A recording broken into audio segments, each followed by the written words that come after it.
مش كل الأحلام والطموح مفهومة أو واضحة للي حوالينا، أحيانا أنت بس اللي بتبقى مؤمن بيها رغم اعتراض كل اللي حواليك أو السخرية على الهدف بتاعك. بس في الحقيقة إن كل حلم كبير كان في الأول غريب. يعني لو قلتلك مثلا إن في معزة عاوزة تلعب كرة سلة وسط حيوانات كتير عمالقة مفيش أي مقارنة بينهم، هتصدق؟ أكيد لأ. وقبل ما نبدأ ما تنسوش تصلوا على النبي، ويلا بينا نبدأ الخلاصة في القناصة. بنشوف في بداية الفيلم بطلنا ويل وهو بيكون معزة ومامته بتنادي عليه وهو بيقول لها احنا وصلنا، وهو بيجري بسرعة ومامته بتحاول تحصله وهو بيقول لها احنا قربنا خلاص نوصل، وبيشكرها انها اخدته عشان يشوف اعلان كبير جدا مرسوم عليه نمر، وبنعرف ان اسم اللي على البانر ده هو جيت، وباين على ويل انه بيحبها جدا. ومامته بتقول له ان هم هيروحوا يتفرجوا على فريق ثورنر من المدرجات لايف، والاول مره هيروح يشوف ماتش الواربول في حياته، وبتديله التذاكر وعينه بتلمع من الفرحه. وبنعرف قد ايه هو بيحب لعبه الواربول وفريق ثورنر، وبيعيط ويل من الفرحه وبيحضن مامته، وبيوصل هو ومامته للملعب وبيكون ويل متحمس جدا وبيهتف هتاف الفريق. وبنعرف ان هتاف فريق ثورنر هو انتمائنا متجزئ لا يتزعزع. وبيقعدوا في المدرج هو ومامته وبيبدا الماتش، وبنشوف الاضواء في الملعب بتشاور على نمر كبير، وبنعرف انها جيت لاعبه ويل المفضله، وبنعرف قد ايه هي قويه في اللعبه ومشهوره جدا. وبنشوفها وهي بتلعب وبتحط اهداف كتيره ومحدش بيكون قادر يقف قصادها، وقد ايه بصراحه الموضوع شكله حماسي جدا، وهي بتقدر تنط المسافات طويله وتعدي كل اللاعبين اللي ممكن تتخيلها بكل الاحجام والاطوال، وتقدر تدخل اهداف قويه، ومهاراتها بتكون تفوق كل اللي بتلعب معاهم. وبنعرف انها بطله من مدينه فاينلاند ولعبت في فريق النجوم 5 مرات، وبيقدموها في الملعب بجيت فيلمور. وبنشوف مامة ويل في المدرجات وهي بتشجعها وبتيجي تنادي على ويل، بتلاقيه ثابت من كتر الحماس والانبهار وعينه بتلمع لما بيشوف جيت فيلمور في الملعب. وويل بيقول لمامته انا لما اكبر هكون زيها بالظبط. وبيعدي الوقت وبنشوف ويل بعد 10 سنين وهو في بيته وبيتمرن، وبيكون معلق صوره لجيت في البيت كله، وبيفضل يتمرن كتير، وبيكون حاطط صوره لحصان على كرة بوكس وبيضربها جامد جدا. واضح ان الحصان ده ليه قصه قدام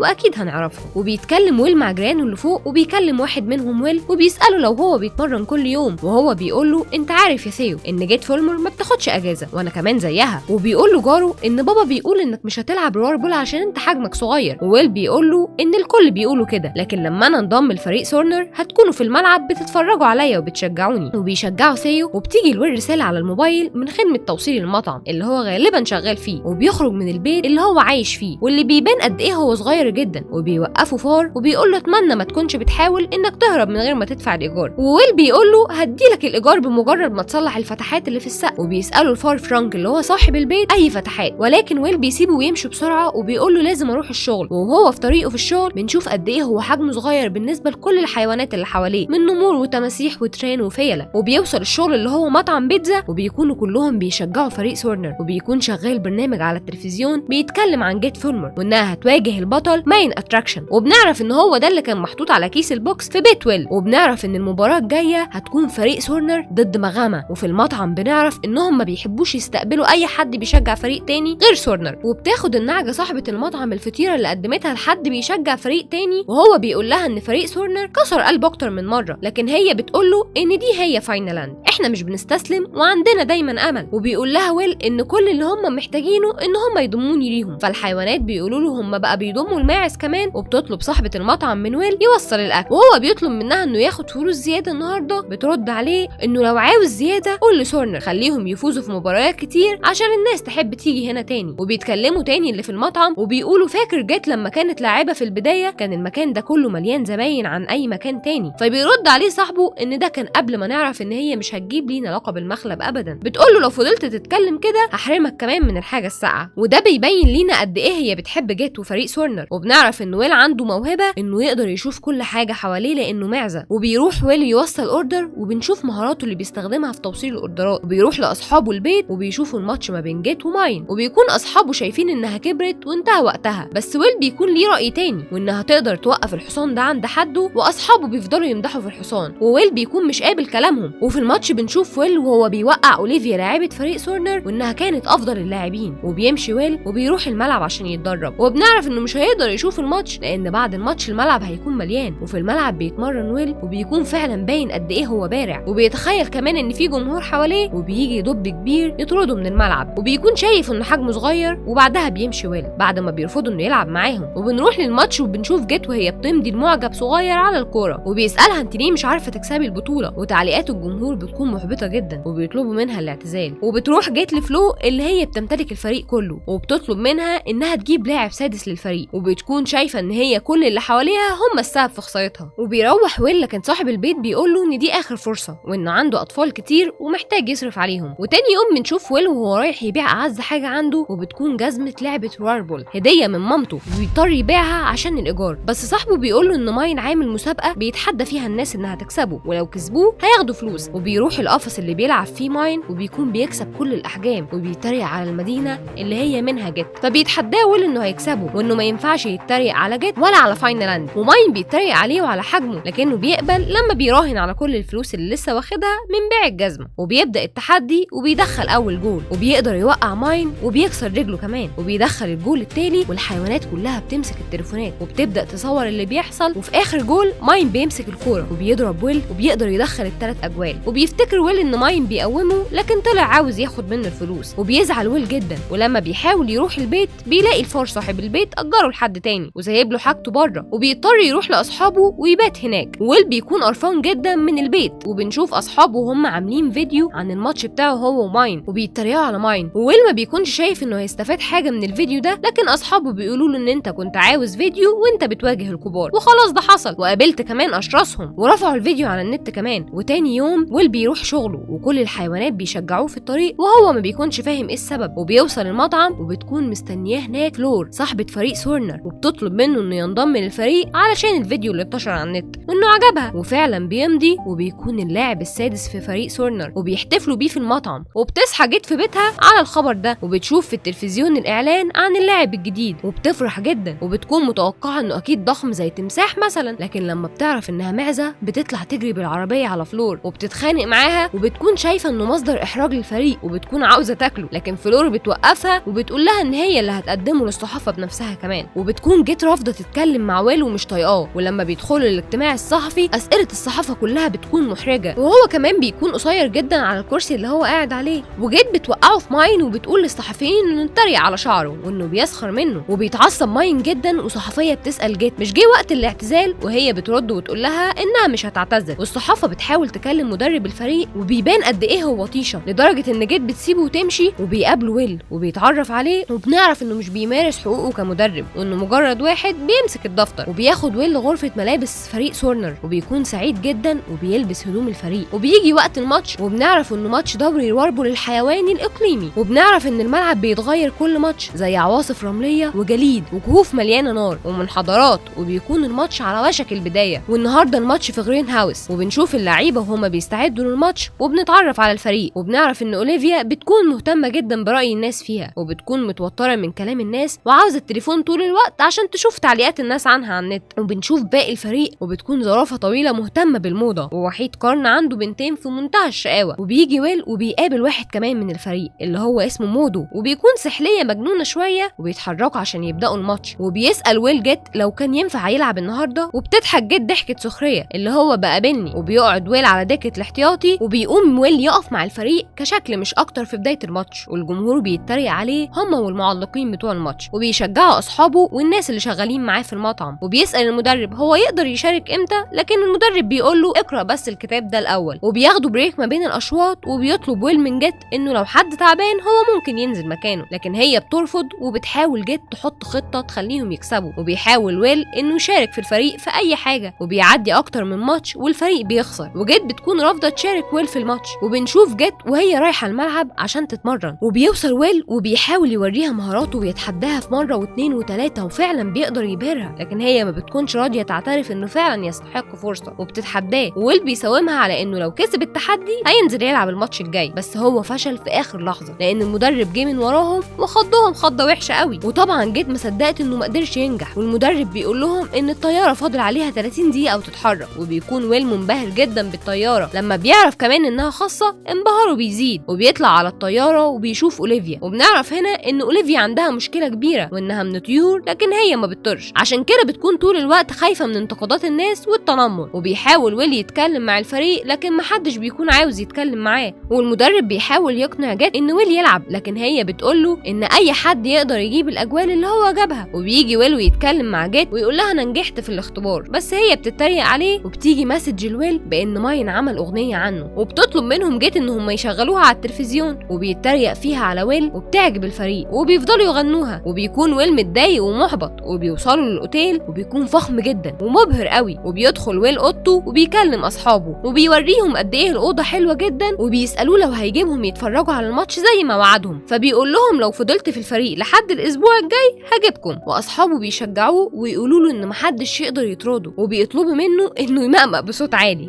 والله زي ما بقول لكم كده. وفعلا بيعمل كده، لكن جيت بتتضايق من الصوت جدا وبتروح له على الاوضه وبتكسر تليفونه وبتقول له ان عندنا ماتش بكره، وبيطلب منها انه يلعب بكره لكنها بترفض. وبنشوفه تاني يوم على كرسي الاحتياطي، وبيتلعب الماتش في كهف المدينه الغارقه، وبيكون مكان خطر جدا لانه ممكن يقع على الفريق حجر من السقف. وبتاخد جيت مخالفه فنيه وبتتوقف عن اللعب، وبتيجي الفرصه لويل وبتطلب منه انه يقوم يلعب، وما بيكونش مصدق. وهي بتقول له اكيد انا مش عاوزه كده، بس ما عنديش اختيار تاني، يا اما هننسحب. وبيكون الفريق مش مرحب بانه بديل لجيت، واصحابه في المطعم بيفرحوا جدا والكل بيشجعه، وبيحاول المدرب يشجعه بس بيقول له كلام محبط جدا. وبينزل الملعب والفريق التاني بيتنمر عليه وبيوقعوه، وبيشد الماتش جامد. وليني بيدور على حد في الفريق يديله كوره، والحظ بيحالف ويل وبيمرر له الكوره فعلا، والحجر بيقع من السقف وبيكون ويل في خطر، لكنه هو بيقدر يمسك الكوره. وقبل ما ياخدها منه الفريق التاني بتدخل الكوره في السله، وبيكون اول لاعب صغير يسجل هدف في تاريخ رياضه الروار بول. وبيبدا اللعب من تاني، لكن الفريق التاني بيستغل صغر حجمه وبيوقعه. وبيبدا جمهور الفريق التاني يغني الاغنيه بتاعت ماين ضده، ومدرب الفريق بيطلب منه ينفذ خطه ايجل 24. وبيجمع ويل الفريق وبيقول لهم الخطه، وبيبدا اللعب. وبنشوف فيل وهو بيجري ويقدر يعدي من اللعيبه كبار الحجم جدا، وبيسجل ليني هدف وبيكسب فريق سورنر. وبيحتفل الكل بالفوز بعد فتره طويله من الخساره، لكن جيت بتكون مش مبسوطه بالمكسب، وبتكون شايفه انها سجلت نقاط اكتر منه بكتير. والفريق بيطلب منه انه يلعب معاهم عشان يسلوا وقتهم، وبيسيبوا جيت لوحدها. وبيطلب منهم ويل ينادوا جيت، لكنهم بيرفضوا